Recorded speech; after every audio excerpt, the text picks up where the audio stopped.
Well, good evening and thanks for joining us here on Priority 1 on GTN. I'm Randy Gardner. We've got a great show for you here tonight. Joining me to my right, we have Detective Gary Coxon of the St. Louis County Police Department. Glad you could join us. Appreciate your time. Glad to be here.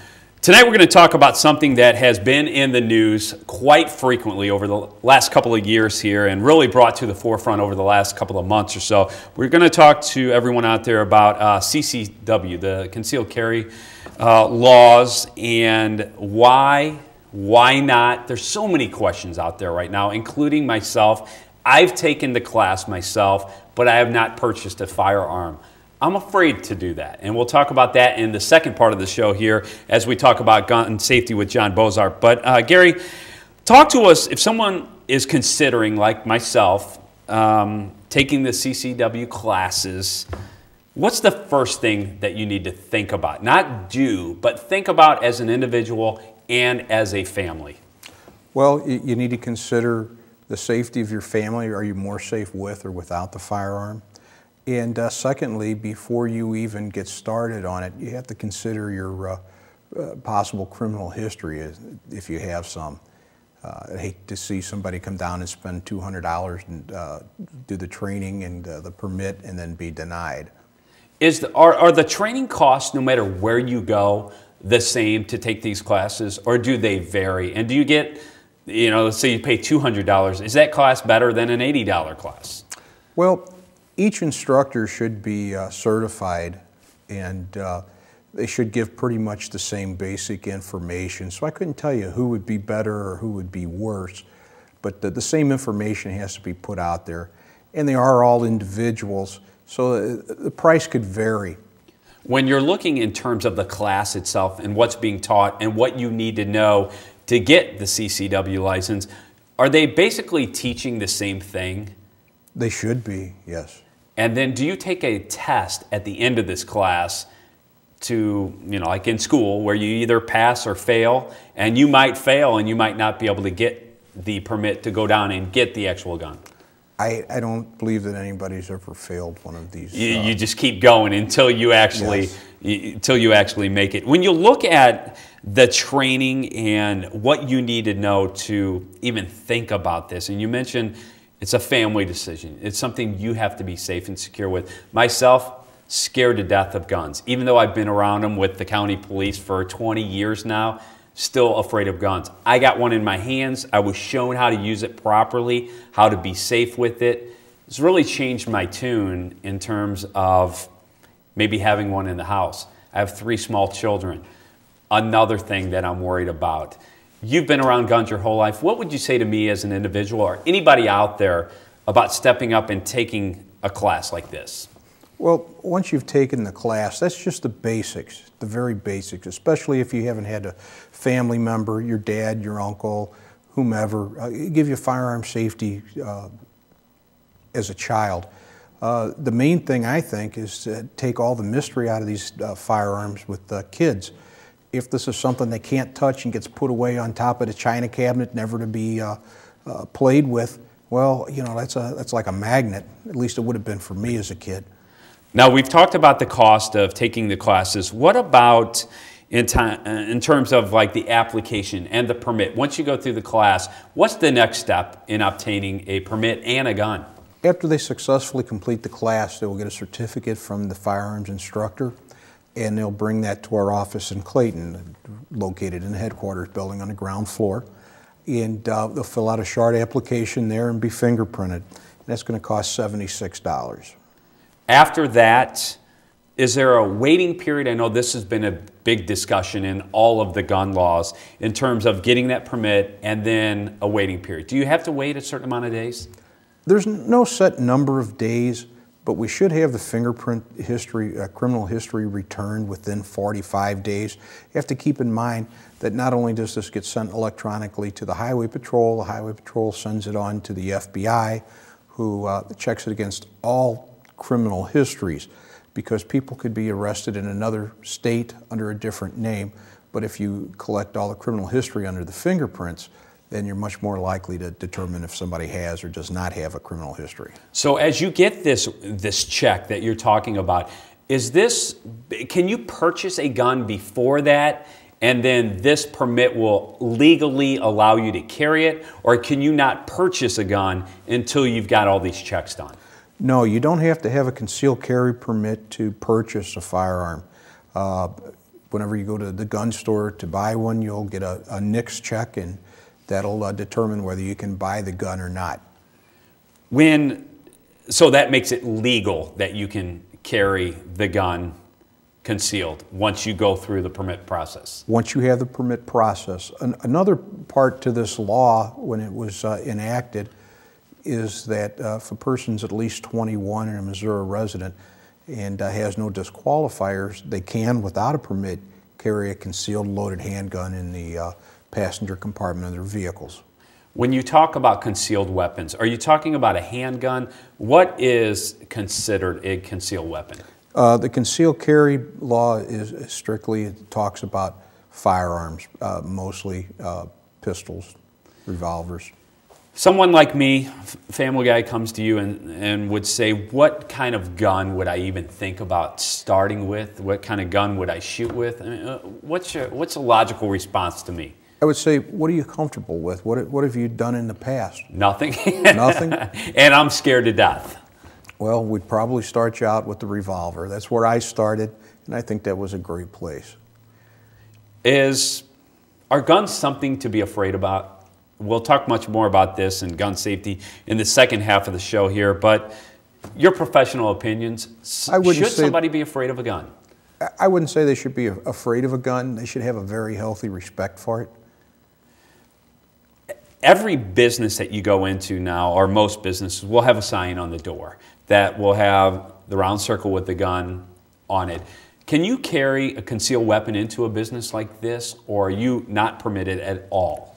No, as a CCW permit holder, you cannot carry into businesses that are marked no concealed firearms.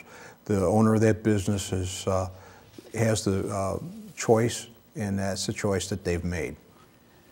If you accidentally walk in, you forget, you're a gun carrier all the time, you walk in and you're not causing any problems or anything, is this a situation where you can be apprehended because of that, or is it use your common sense, logic type thing? It's considered an infraction, and it won't cause you to lose your concealed carry until there are multiple times that this has occurred. But I think the lawmakers took that into account, that maybe sometimes this might happen. So there's a small allowance there.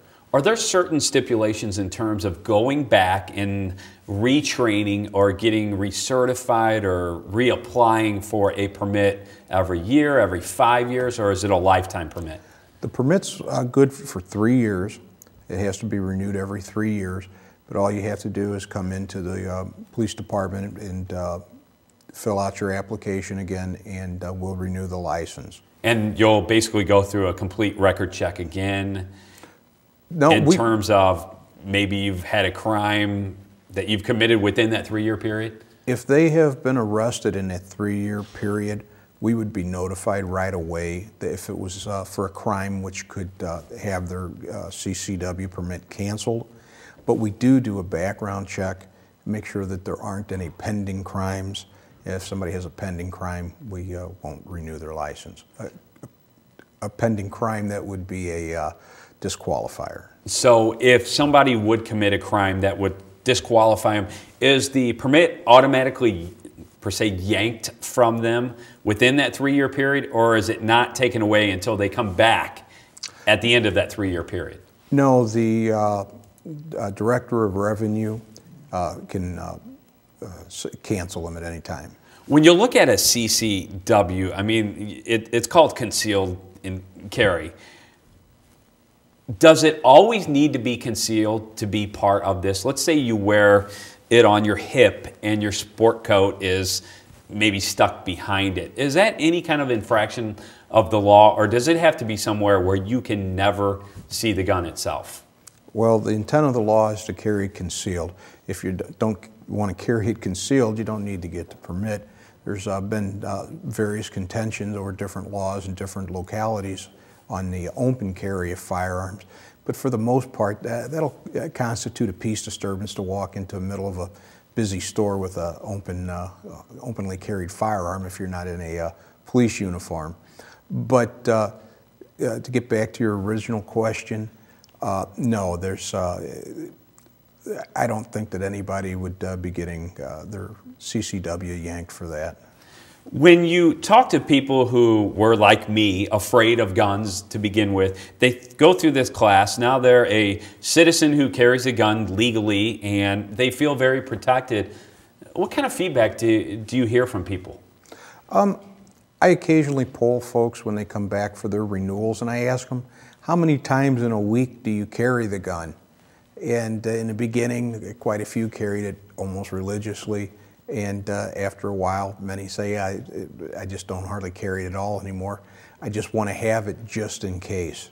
Do you find that most people come in and will get these to carry around for safety every day? Or is it a thing where they get the lockbox, like we're going to show you in the next segment, put it in the closet for safety at home, and that's kind of the extent of it? That would be a percentage, but there's also a percentage who carry their gun every day and maintain their abilities with the gun. They practice. So I have a CCW. I show up to the store. There's a sign. I can't carry this gun into the store. What do you do with the gun then? Where do you put it? Take the risk of putting it in your car and being stolen? I mean, it's a very delicate situation because you never know when you really are going to need that gun. Well, I wouldn't carry it into the store. That's prohibited by law. Leaving it in the car isn't a good option.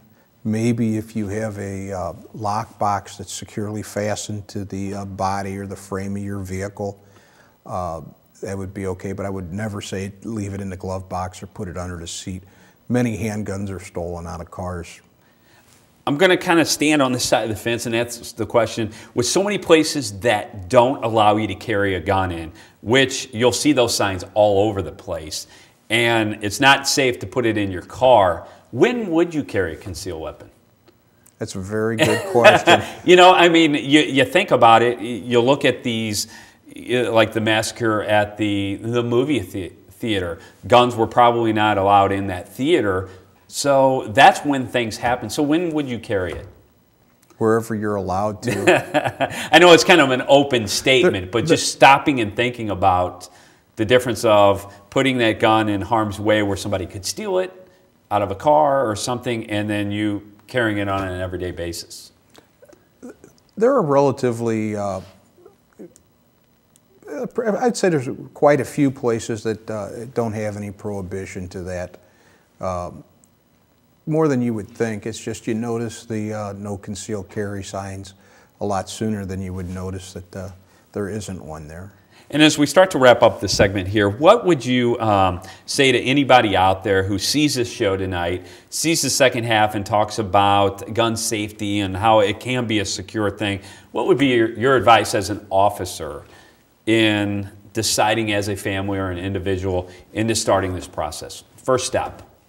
Well, you have to decide if having the firearm in your house is going to make you safe. Do you have the will to use it, and can you get to it in a time of need?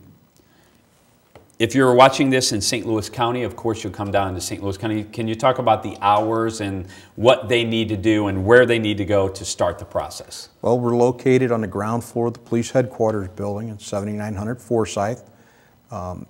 We're open from 8 to 5 Monday through Friday, but we only take applications up to 4:30. And we're very busy on Mondays and the first few days and the last few days of the month because my office also licenses security officers, and that's when their license typically expire. If you're watching in St. Charles County or Jefferson County or Illinois, are there certain specific spots they need to go to? As far as I know, in Illinois, concealed carry has not yet been enacted. But if you live in any of the other counties, Jefferson, St. Charles, you would go see your sheriff's office to make your application there. We definitely appreciate your time on this subject here today. Detective Gary Coxon talking about the CCW. Thank you so much. I hope it opened a lot of eyes out there in terms of making a family decision on whether this is a good thing, because when it comes down to it, basically as an individual, decision for everybody out there. Yes, sir. Thank you very much for the opportunity. Appreciate it. Stay with us. Much more next here on Priority One.